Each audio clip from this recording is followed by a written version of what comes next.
Les émotions négatives détruisent complètement ta vie. Tu es tout le temps négatif. Tu ne sais pas pourquoi. Tu veux y remédier pour aller mieux, pour avancer dans ta vie et être fier de toi. Avant de commencer, j'espère que tu vas bien. Les émotions négatives, c'est généralement dû au fait que soit on voit la vie de façon positive ou bien soit on voit la vie de façon négative. Généralement, les émotions négatives que l'on a au quotidien, ça détermine la qualité de notre vie. Donc, ce qui veut dire, si généralement tu as des pensées négatives, ça veut dire que tu as une qualité de vie très médiocre. Il y a de très fortes chances que tu sois malheureux. Il y a de très fortes chances que peut-être tu n'aies plus goût à la vie. Et d'un autre côté, si les émotions que tu traverses sont généralement positives, il y a de très fortes chances que tu es une personne qui est toujours de bonne humeur, qui ne fait pas semblant d'être heureuse, mais qui est réellement heureuse. Maintenant, venons aux causes de la négativité constante. Généralement, tu es beaucoup trop négatif parce que dans ton enfance, tu as été soit maltraité, soit tu n'as pas reçu assez d'affection, ou bien au cours de ta vie, tu as traversé des périodes difficiles, tu as échoué plusieurs fois et à un moment donné, tu te demandes que mais waouh, avec toutes les possibilités que j'ai eues, avec tous les efforts que j'ai faits, est-ce que je vais encore pouvoir avancer? Et automatiquement, c'est comme ça en fait que petit à petit naît la négation constante ou bien la négativité constante. Du coup, lorsqu'on est généralement petit, si on n'a pas reçu assez d'affection de ses parents, on va grandir avec ce vide en soi. Et lorsqu'on grandit avec ce vide en soi, on est généralement tenté à être excessivement gentil. Parce qu'en étant excessivement gentil, on va avoir l'attention des autres. Les autres vont nous valoriser. En fait, on veut que les autres nous valorisent. On veut que les autres nous respectent. Mais malheureusement, en étant excessivement gentil, tu n'obtiens pas ça des autres. Tu te sacrifies beaucoup pour les autres, mais en retour, tu n'as rien. Limite, quand tu as besoin d'aide, il n'y a personne. Mais lorsque les autres ont besoin d'aide, tu es toujours là pour eux. Et si ce cycle-là se répète plusieurs fois dans ta vie, à un moment donné, tu seras complètement découragé. Tu vas commencer à te dire, personne ne m'aime, je suis seule, personne ne veut de ma compagnie, je suis mauvaise, je suis nulle, je ne mérite pas d'être aimée. Et c'est comme ça en fait que tu commences de plus en plus à cultiver des idées négatives, des pensées négatives. Et ce qui à coup sûr diminue la qualité de ta vie et forcément impacte sur ton bonheur et ton épanouissement. Dans un autre cas de figure, ça peut être dû au fait que tu as essuyé plusieurs échecs dans ta vie, que ce soit des échecs amoureux, personnels, professionnels. En fait, tu en as peut-être marre de tomber toujours sur des mauvaises personnes, ou bien tu en as marre de toujours être dans des relations toxiques, ou bien encore, tu en as marre de faire tellement d'efforts, peut-être sur le plan professionnel, de vouloir lancer un business, de pouvoir te développer, sortir de ta zone de confort. Mais à chaque fois, tu reviens à la case de départ. Et c'est aussi l'une des raisons pour lesquelles la plupart des gens ont peur de l'échec. Généralement, lorsqu'on a peur de l'échec, on est toujours habité par des pensées négatives. Le négatif attire le négatif et le positif attire le positif. Donc, pour ces personnes-là, principalement, qui attirent toujours les mêmes types de personnes toxiques dans leur vie, ça veut tout simplement dire qu'elles de base sont toxiques. Donc, si tu as l'habitude dans ta vie d'attirer des personnes vraiment toxiques, ou bien des personnes qui sont tout le temps négatives, ça veut dire que toi aussi tu es négative. Parce que tu attires à toi uniquement ce que tu es. Et lorsque, par exemple, tu es tout le temps négatif, ou bien lorsque, par exemple, tu as grandi avec très peu d'amour, très peu d'affection, très peu de considération, alors il y a de très fortes chances qu'au cours de ta croissance ou bien au cours de ta vie, tu puisses commencer à être particulièrement négatif si c'est que tu ne travailles pas sur toi. Parce que généralement, le vide que l'on ressent à l'intérieur de nous, parce qu'on n'a pas eu assez d'affection, assez d'amour, ça peut te poursuivre toute une vie. Mais vraiment, toute une vie si tu ne travailles pas là-dessus.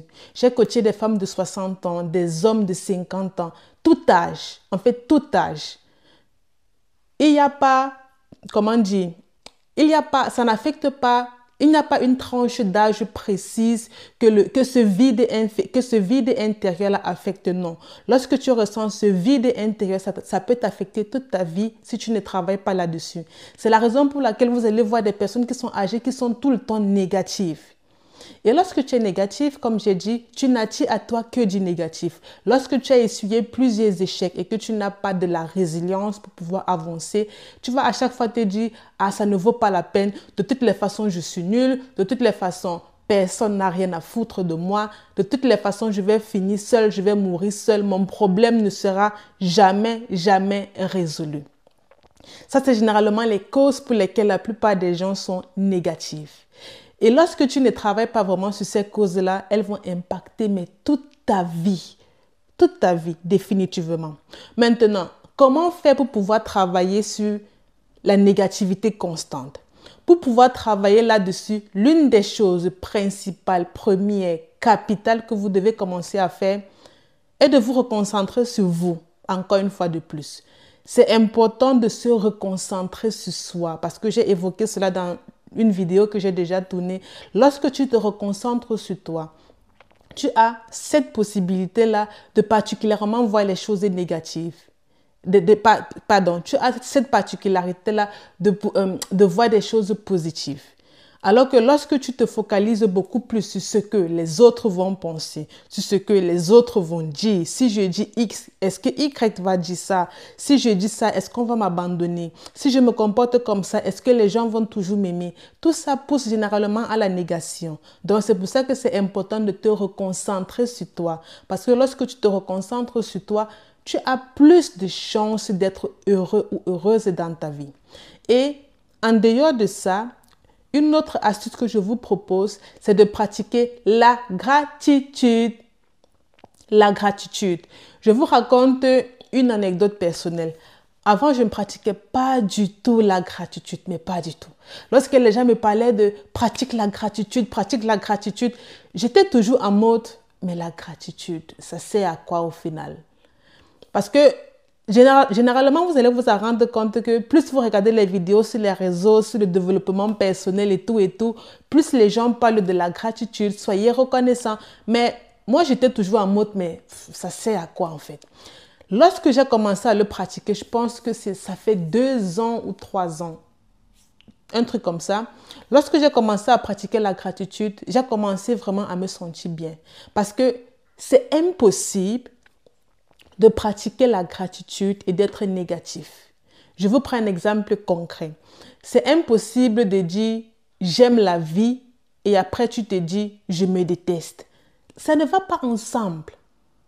C'est un peu comme si tu dis « je suis fière en fait de vivre dans ce monde ». Après tu dis « je déteste les gens ». Ce n'est pas possible. Ce n'est pas possible. Comme tu peux aussi dire, waouh, je suis fière qu'il y ait le soleil parce que c'est grâce à ça qu'il y a la vie sur terre. Après, tu dis, je déteste les plantes. Ce n'est pas possible. Lorsque tu pratiques la gratitude, ça va beaucoup te permettre de uniquement te focaliser sur des choses positives. Et en dehors de ça, moi, je te conseille de t'entourer aussi des personnes positives. Même si toi, de base, tu es négatif parce que généralement, on attire en nous que ce que l'on est. Donc, du coup, si c'est que tu es négatif, tu vas attirer des personnes négatives. Donc, par conséquent, ce que je te conseille, c'est par exemple de t'entourer uniquement des personnes positives. Lorsque tu constates que dans ta vie, il n'y a que des personnes négatives qui sont autour de toi, tu commences à chercher des personnes positives. Plus tu vas marcher avec des personnes positives, plus tu vas commencer à ressembler à ces personnes-là. Et lorsque tu commences à voir la vie du bon côté, lorsque tu commences à voir la vie autrement, tu ne vois que les merveilles de la vie, tu vas te rendre compte aussi que les choses seront beaucoup plus agréables à vivre. Tu vas te rendre compte que tu vas te plaindre moins et tu seras plus épanoui. Et c'est ce que la plupart des gens recherchent. Donc du coup, je t'invite à mettre en commentaire l'une des astuces que tu décides d'utiliser pour pouvoir te libérer de la négativité constante. Parce que comme tu l'as bien constaté, ça impacte ta vie. Encore un petit exemple avant de terminer. J'ai coaché une femme, elle est âgée de 60 ans environ et elle est tellement négative. Elle est tellement négative, pourquoi? Parce qu'en fait, elle était mariée, elle s'est séparée de son mari et depuis lors, elle se sent complètement seule. Parce que de base, elle n'a pas d'amis, elle n'a pas de repères. D'après elle, ses enfants ne l'aiment pas. En fait, elle ne voit que tout ce qu'elle voit est négatif. Tout ce qu'elle voit est négatif. Même lorsque ses enfants font beaucoup d'efforts pour se rapprocher d'elle, elle voit toujours ça en négatif. Elle est toujours en mode, mais pourquoi est-ce qu'ils ne font pas plus? Pourquoi est-ce que je n'ai pas plus d'amis? Pourquoi? Parce qu'elle a grandi avec ce vide en elle. Lorsque tu ressens ce vide intérieur, c'est généralement dû au fait que tu n'as pas reçu assez d'affection ou bien assez d'amour. Et lorsque tu ne travailles pas là-dessus, pour pouvoir d'abord guérir, t'inquiète pas, tu seras définitivement malheureux. Et dans une prochaine vidéo, je vais vous expliquer en fait comment guérir ce vide qu'on ressent constamment en nous-mêmes. Parce que ce vide-là, ça détruit énormément. Sur ce, je vous invite à prendre soin de vous et j'espère que vous allez bien vous porter. Prenez soin de vous.